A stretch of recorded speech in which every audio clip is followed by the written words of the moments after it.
It could mean missing the picturesque beauty of a powerful and majestic sea, or it could mean forfeiting the creation of summer holidays in the sun and the sand. Perhaps for the more daring at heart, it may mean giving up exciting water-based activities and adventures on the turbulent waves. Whatever you might imagine, a world without oceans is a sad proposition, but it means so much more than just beauty and adventure. It means our very survival. We tend to think of the oceans as our playground, a place of relaxation, fun and activity, a place to visit and a place to enjoy. We seldom imagine a world without them, but we are heading on a path of catastrophic destruction, and few are even aware or noticing. It is estimated in less than just 25 years the Great Barrier Reef off the east coast of Australia, one of the 7 natural wonders of the world, will be dead. It is reported that human impact has already significantly damaged over 87% of the world's oceans, with over 400 documented dead zones due to excessive nutrient pollution from human interference and related activities.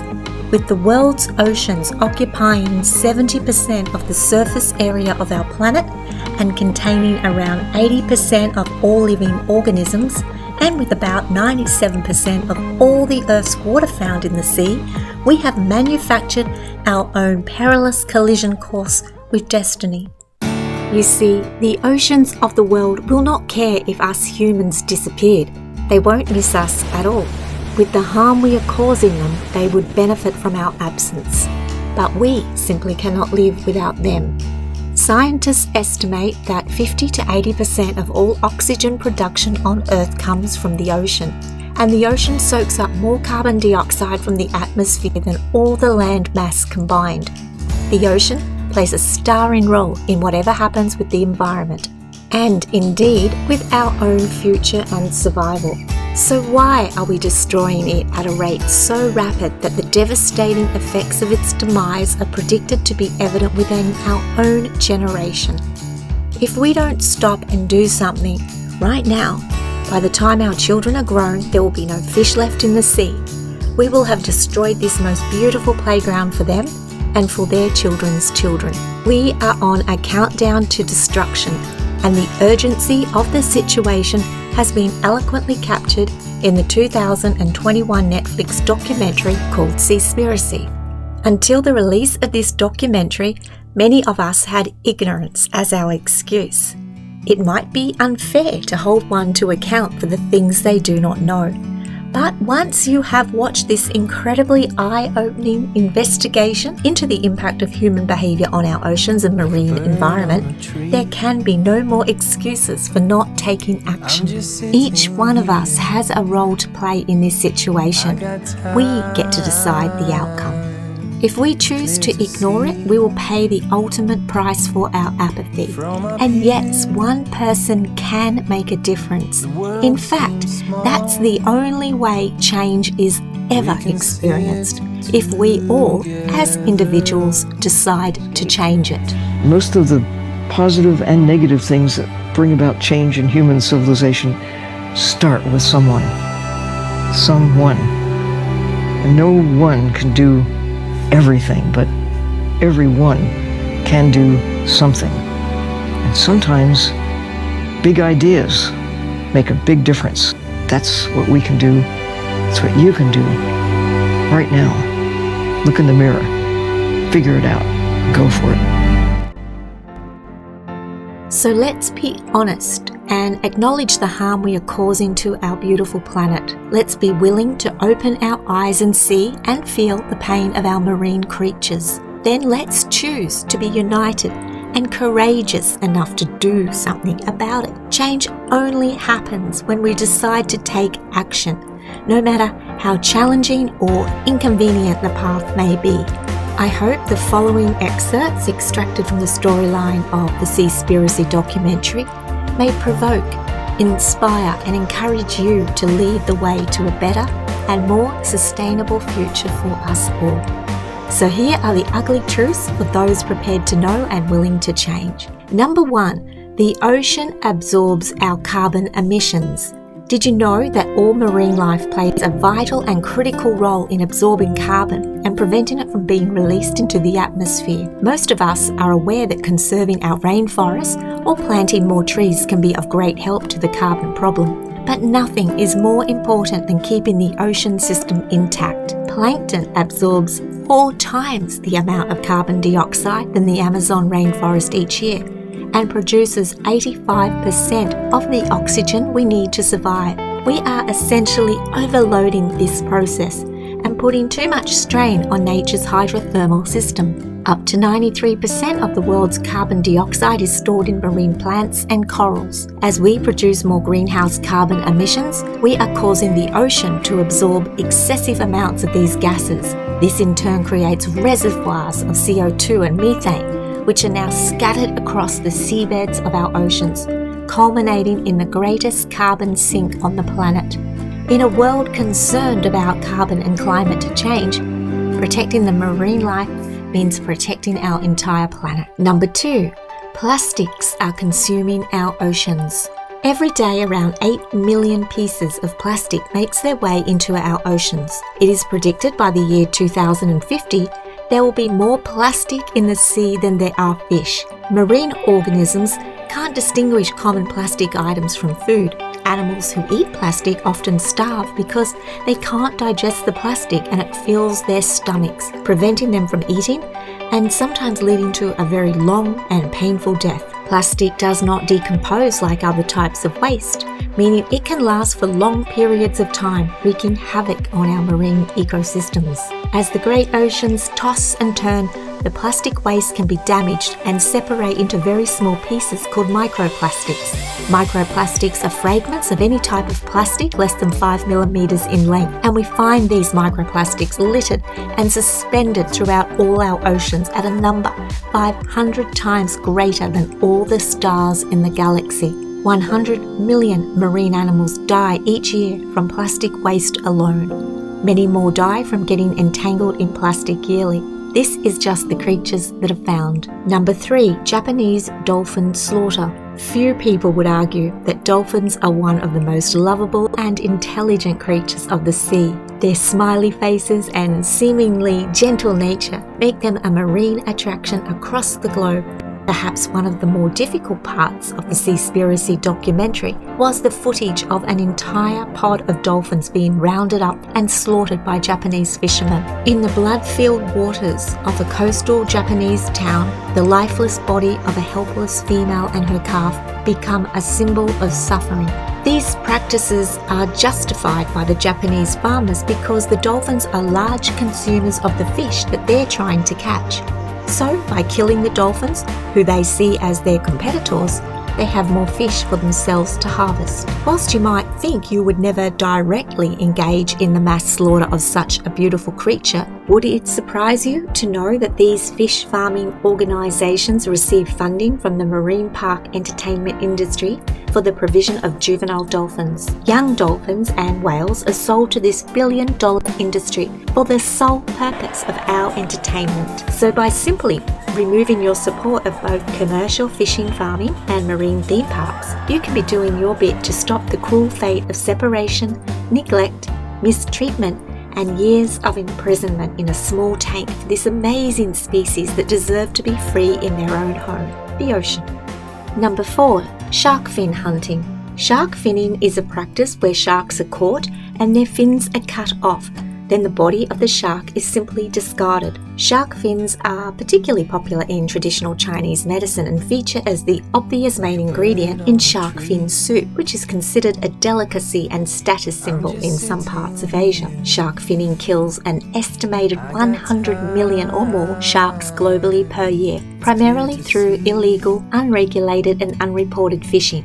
181 shark species are red listed as vulnerable, endangered or critically endangered by the International Union for the Conservation of Nature, and some are not expected to ever be seen again if drastic change is not implemented soon. Shark fin has virtually no nutritional value and has little flavour on its own, yet the purchase of shark fin continues. So the idea is to peel back the fin. What does it taste of? Real proper shark fin soup.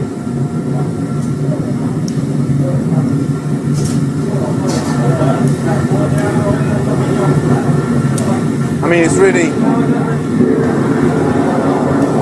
bizarre. I mean, really bizarre. Because it actually tastes of nothing. Almost like sort of plain glass noodles. Why do you enjoy eating shark fin soup? It's delicious. It's delicious, Yeah. which is enough. Does it ever concern you the amount of sharks that we use and abuse in terms of the depleted stocks? Never. We'll never understand about that. Yeah. Sadly, there are very few regulations on the sale of shark fins globally. Shark fins can be sold legally in countries with anti-finning regulations, yet the source of the fin and method killed can still be illegal. As counterintuitive as this sounds, the importing of this product is really only going to cease when there is no longer a demand for it. Sharks are critical to the marine ecosystem and they help keep the sea healthy and coral reefs alive. If sharks become extinct because of finning and other fishing practices, the whole structure could collapse. Without sharks regulating the ecosystem underwater, vital habitats would undergo serious damage and the sea would become more like a swamp. The sharks are going to be gone in decades, not hundreds of years. They're going to be gone in a decade or two. They're just going to be gone. It's already happening in places where there are specific shark species that you don't see anymore in certain parts of the world at all. They're never sighted anymore. And it's not because they've decided to go somewhere else. It's because there simply aren't any left. Because if you can get $12 for a fin, US dollars for a fin, in a place where you might make $9 a month in wages, you'll kill as many sharks as you possibly can in a month to make 100 times what your normal income would be. And that's the profit motive. That's the incentive. That's why in places like Galapagos, they'll kill 1 million sharks in a year. In one island chain, they'll kill 1 million sharks and 1 million fins, $12 a piece. Number 5. Incidental bycatch. Bycatch occurs when modern fishing methods such as long lines, bottom trawling and gill nets capture creatures that are not the target of the catch, such as dolphins, marine turtles and seabirds. A staggering amount of marine life is lost through this incidental fishing practice, with estimates suggesting around 40% of commercial fishing is classified as bycatch. Sadly, the unwanted marine life is soon dumped back into the sea, most of which are dead before they even touch the surface. Bycatch is one of the largest threats to maintaining healthy fish populations and marine ecosystems around the world.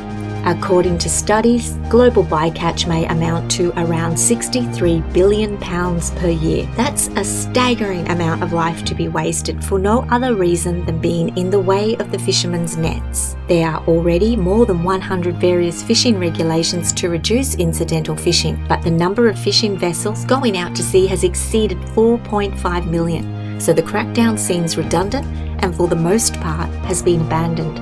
Every year, more than 300,000 different types of whales, tens of thousands of dolphins and sea turtles are killed worldwide through the process of incidental fishing.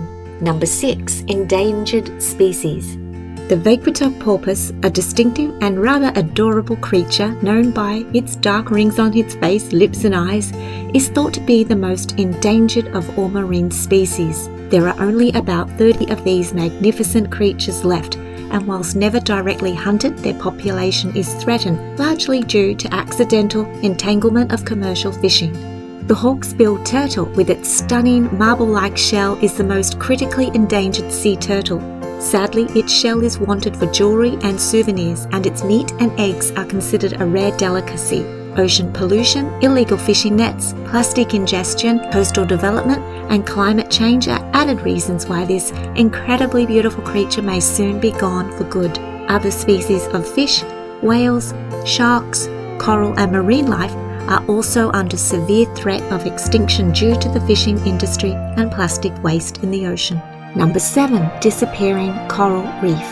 Scientists say 90% of coral reefs will be disappeared by 2050. While coral reefs only cover 0.0025% of the oceanic floor, they generate half of the Earth's oxygen and absorb nearly 1/3 of the carbon dioxide generated from burning fossil fuels. Overfishing and the use of destructive fishing methods have decimated fish populations on reefs and destroyed their habitats as well. Many of the beautifully coloured fish species that people have come to love in coral reefs, such as the parrotfish and surgeonfish, contribute much more than just beauty. They actually perform an ecologically critical service in that they consume algae that grow on the bottom of the reef. If fish populations reduce too much, the algae will eventually overrun the reef, killing the oxygen-producing coral as it grows. Whilst other factors are contributing to the rapid destruction of our reefs, such as warming waters, increasing pollution, ocean acidification, and physical destruction through coastal development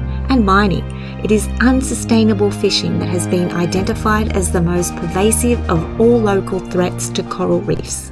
Number 8. Trawl fishing. Trawl fishing is the most destructive form of fishing. The largest trawl is capable of swallowing the equivalent of several churches or buildings and 13 jumbo jets at a time. The practice of bottom trawling is used to catch shrimp and fish that live at the bottom of the ocean, but it takes out everything in its path and it's weighted to the sea floor, and it destroys the seabed, leaving nothing but a desolate wasteland where life once flourished. The mass damage that trawling causes is unimaginable.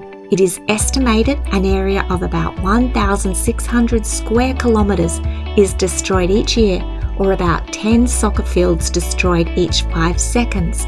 Trawl fishing is one of the worst offenders for bycatch, and it directly impacts local fishing, where small communities have nothing left to catch. If destruction of this magnitude was happening on land, in front of our eyes, there would be much more attention and response. Perhaps bottom trawling is a case of out of sight, out of mind. But if these destructive methods are not stopped, we will certainly have ensured the fate of our oceans. Number 9. Human collateral. According to the documentary, there are reports of current and ongoing slave labour in the seafood industry in at least 47 countries currently. Seaspiracy features compelling interviews with 2 men who were formerly held as slaves on ships in Thailand, one for 10 years and the other for 6 years. These men spoke about the horrible abuse they witnessed and experienced on fishing boats. Even more alarming is they spoke about the murder of forced labourers whose bodies were later just tossed overboard. One said, when the ships are in the middle of the ocean where problems occur, they can throw you overboard into the sea. One of the men alleged they can just say to the authorities that the person was sick and fell into the sea.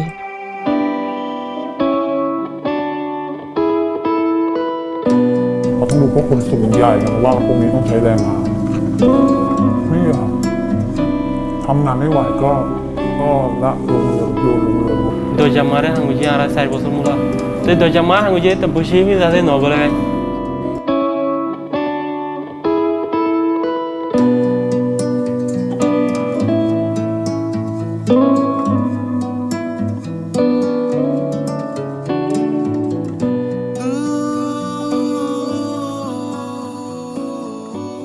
Then there are the official observers, people who board a fishing boat and are assigned the task of monitoring fishing practices. Seaspiracy reported on observers being killed when their reports threatened the practices of the illegal fishing vessels and the companies that were profiteering from them. The organisations that turn a blind eye to illegal fishing are then no different from the criminal fishing organisations who conduct the practice. It appears there is a heavy price for speaking out. Number 10. Fish farming. Some people may assume fish farming is a better option, but fish farms or aqua farms discharge waste, pesticides and other chemicals directly into the ecologically fragile coastal waters, destroying local ecosystems. Fish are cramped so tightly into these pens that they are literally swimming in and eating their own waste. Waste from excessive number of fish can cause huge blankets of green slime on the water's surface, depleting oxygen and killing much of the life in the water. Farmed salmon suffer from various diseases, and 50% of them die before they're even shipped. Hopefully by Monday morning, all the fish aren't dead in here. Waste from just one salmon farm in Scotland was comparable to the waste from the town with a population of up to 20,000 people. Seaspiracy also introduced an interesting fact about salmon that had many people surprised. Did you know that farmed salmon is completely grey if no pink pigment is added to the food? Salmon farmers actually choose a colour from a colour chart, just like they choose the colour of paint for their home to make the flesh of the fish as dull or as bright pink as they want. So aside from all the disease, the water pollution and chemicals, you're also consuming a grey fish stained with red pigment. Fish farming is by no means the answer to the problem and in effect creates other problems such as the impact on consumer health. Number 11. Major environmental organisations are in business with the fishing industry. Most consumers want to know that they are buying fish that have been caught without unnecessarily harming other creatures, such as dolphins. So a responsible consumer will look for the Blue Dolphin Safe label when selecting their canned fish. Currently, around 98% of canned tuna sold in grocery stores carries the label, making the selection relatively easy and guilt-free. So why is this a problem? The problem is that the law defining dolphin safe is actually designed to mislead consumers about the fishing methods used to catch the tuna. Most people would assume that the dolphin safe label means no dolphins were harmed when the tuna was caught. In truth, the label means nothing of the sort. In fact, it only means that a particular fishing method was not used in a specific part of the ocean. Tuna caught elsewhere in the world can be called dolphin safe based merely on a declaration from the ship's operator. But is that reliable when there is a vested interest in the operator to profit financially? Well, of course not. No one is really confirming whether dolphins are being harmed or not. And worse still is the fishing organisations are being paid to receive the blue label, meaning there is even more reason for them to lie. As reported by Greenpeace, consumers want information about production practices because it gives them more power to influence how companies operate. It fosters an environment where companies compete for business based on those practices. Protectionist dolphin-safe labelling laws do the opposite. They empower companies to influence consumers through misinformation while reducing competition. Regrettably, a blue dolphin-safe label means very little at all. Number 12. Fishing gear and nets make up most of the ocean rubbish. When we think of ocean pollution and rubbish, we tend to think of plastics. But in reality, about 50% of plastic in the Great Pacific Garbage Patch is discarded fishing nets and fishing gear. The fishing industry uses enough fishing line to wrap around the earth 500 times each and every day. That is mind-boggling. And as pointed out in Seaspiracy, fishing nets and lines are far more dangerous to marine life than our plastic straws because fishing nets are designed to kill. Dolphins, whales, turtles, birds, and other marine mammals become easily entangled in discarded fishing nets, and they'll either choke, starve, or drown. These injured animals then become easy prey for other animals. Nets also add to reef destruction because they become hooked on the delicate corals, and then powerful ocean currents pull on the fishing nets, tearing them apart and leaving permanent damage to the entire area. Moreover, ships are also at risk when nets become stuck in their propellers.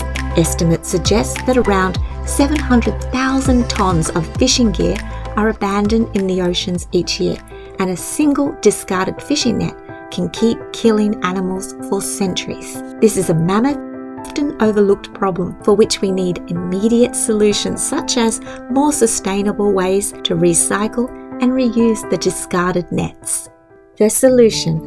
So now here we are. We know the problem and hopefully we are all focused on finding a solution. We all have a role to play, from the fishing industry to governments to recycling corporations and marine entertainment parks, and to you and to me, the individual consumers. The power of one cannot be overstated. We can all begin to change our eating, our purchasing and recycling behaviour, and combined we can have a profound and positive effect on this beautiful planet we have been entrusted with. But it won't happen unless we all take massive action. So what can you start doing right now to be part of the solution? We can stop supporting commercial fishing by ceasing or at least significantly reducing our consumption of commercially sourced fish.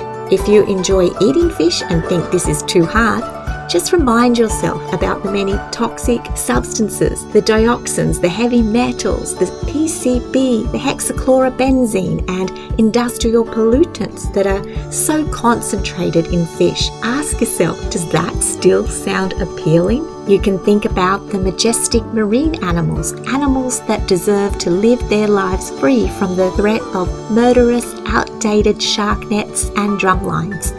You can stop supporting marine parks that profit from the suffering and the abuse and neglect of these animals. You can donate to an organisation that is out there already trying to fix the problem. You can share your knowledge with others and try and bring more awareness to the issues. You can stop using plastics and start recycling more responsibly. You can stop supporting industries that contribute to the problem. The good news is the earth, the oceans, and our living, breathing planet can regenerate, and it does come back to life at an amazing speed of recovery. We just need to stop hurting it and let it heal. We should want to leave this world just a little bit better than when we entered it, so our children and our children's children have a sustainable, clean, and beautiful playground for their own future, and not a home devoid of the very life needed to sustain it.